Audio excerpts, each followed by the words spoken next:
Hi everyone, so today I'll be trying out this new geometric pattern set that Diamond Press brought to their site, mydiamondpress.com. They did send these items free of charge for my review, and of course all opinions are my own, and any links I have in the description box will be affiliate links, which means I'll make a small commission if you purchase items to those links. And with Diamond Press, we know that's an affiliate discount code VCDP, and if you enter that at checkout, you will get 10% off your purchase.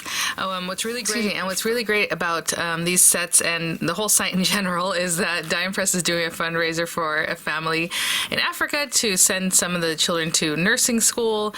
I believe we should build a well, and some other really great things that a friend of their family would like to do for this family that they came in contact with whenever they would go out and work in those areas. So if you want more information about that, I definitely recommend watching Beth's live.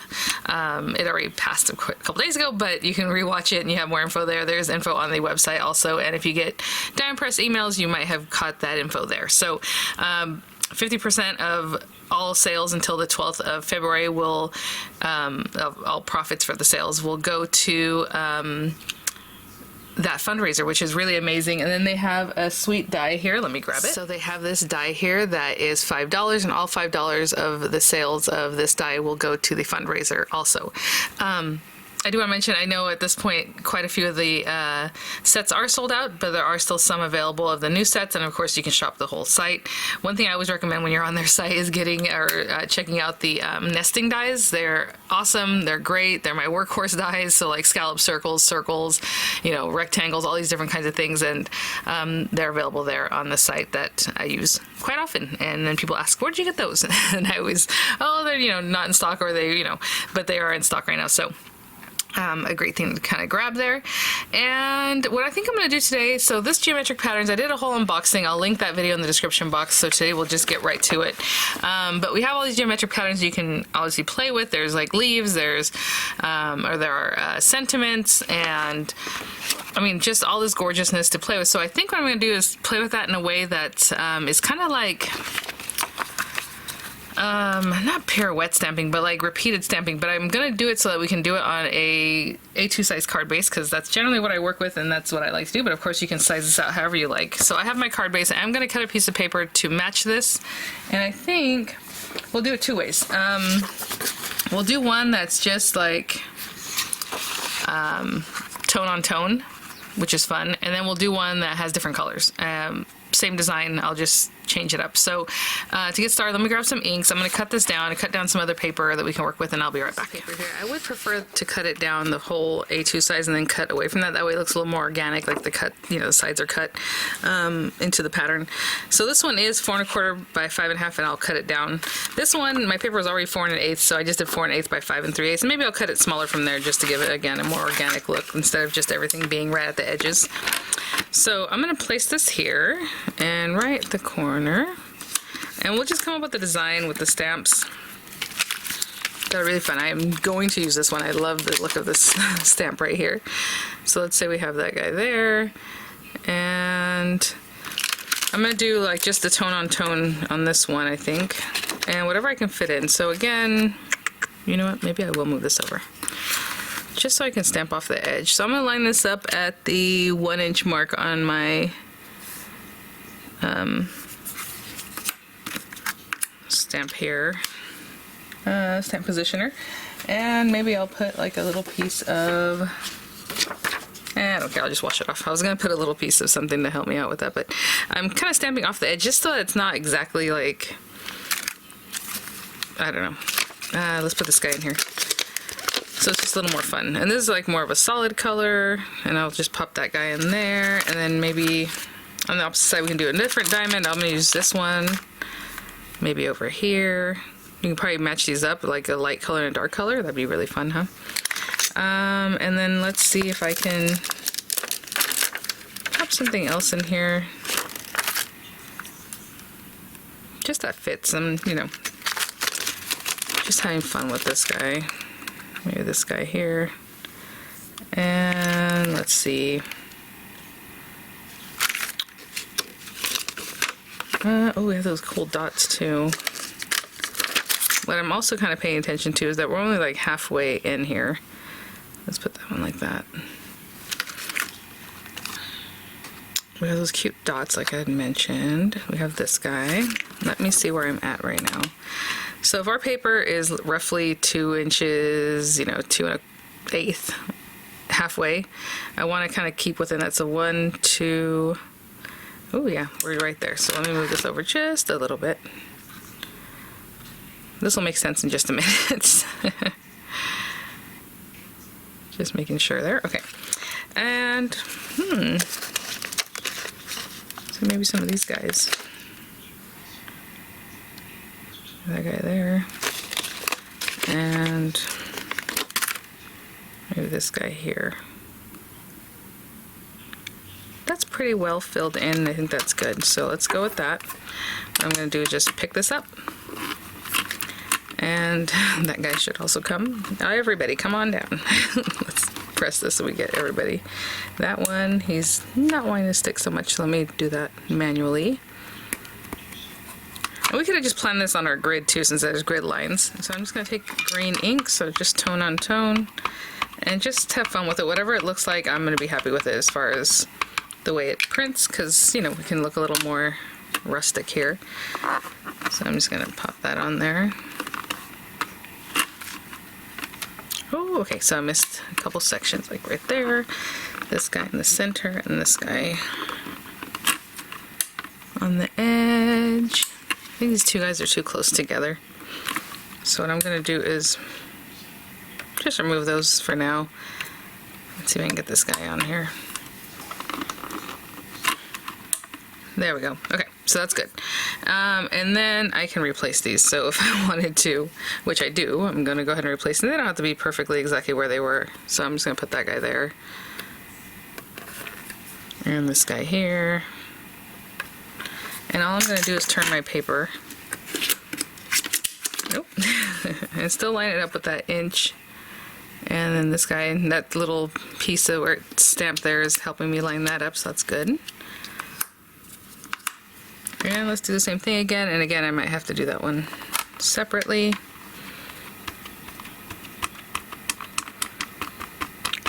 And then we'll do it again, but with maybe individual colors, so it'll be a little different the way it looks.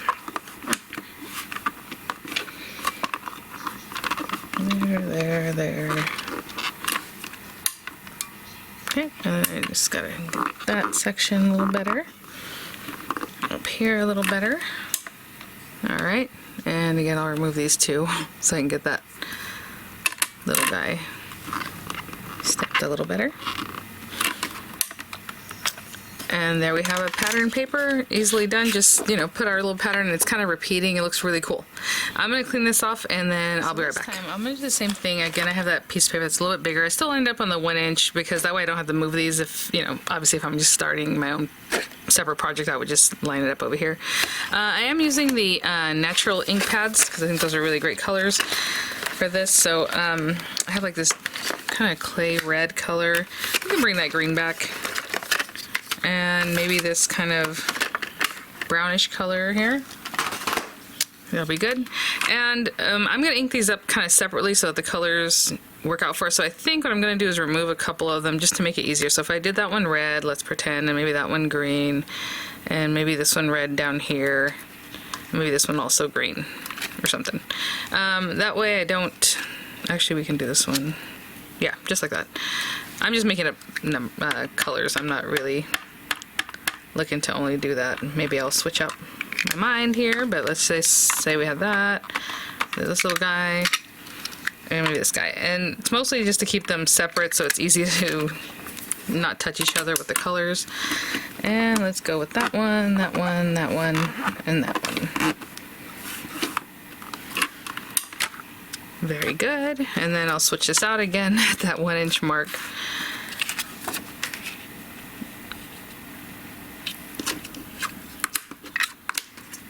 And then I'll do the same thing with these guys.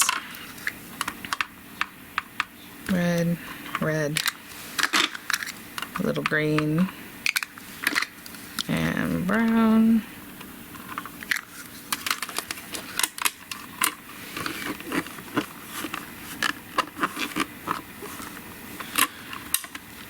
Gorgeous. And then we can just remove these, to be honest, because what we can do is the rest of them, style them however we like. And I can switch these up. It doesn't have to be the same ones I used earlier. That looks so pretty already. Oh my gosh. Let's see.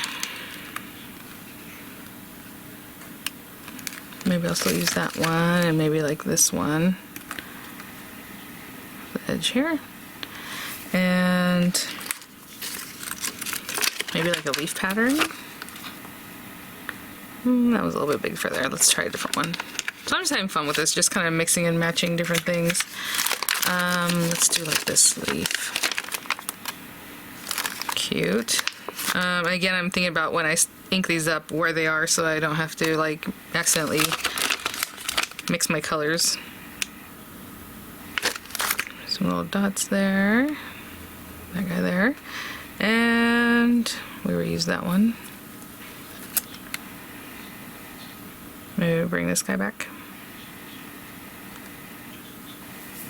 I think that fills in pretty good. Okay, let's see. And now I'll kind of, again, play with the different color ink pads I have here. So we have red already next to that guy. Let's do brown up here.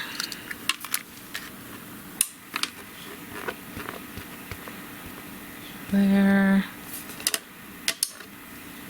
And brown dots.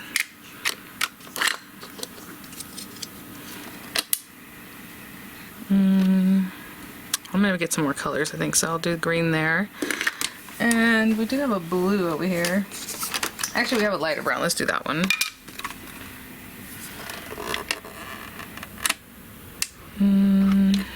Here. And why not red again on that arrow on the other side?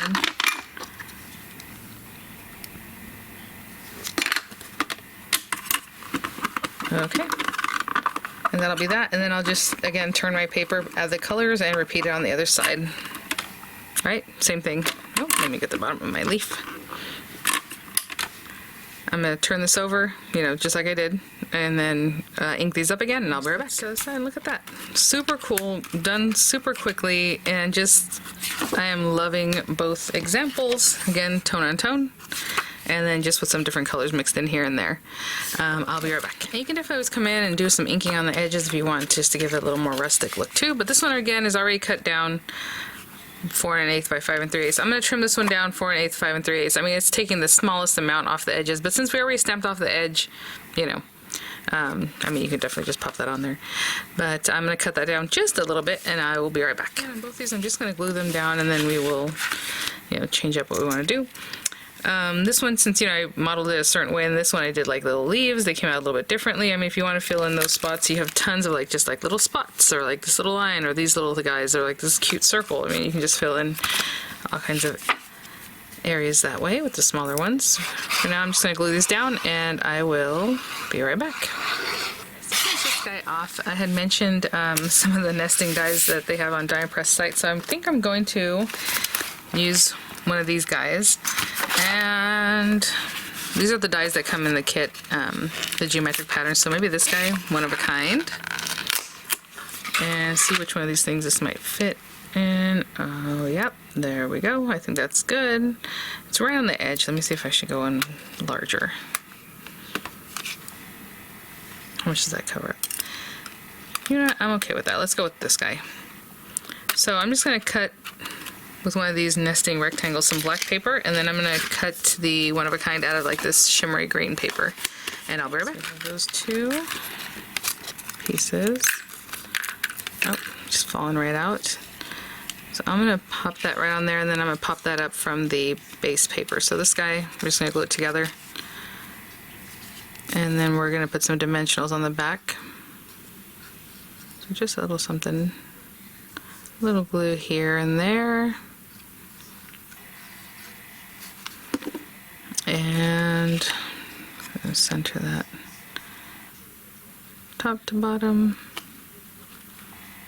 Oh my goodness.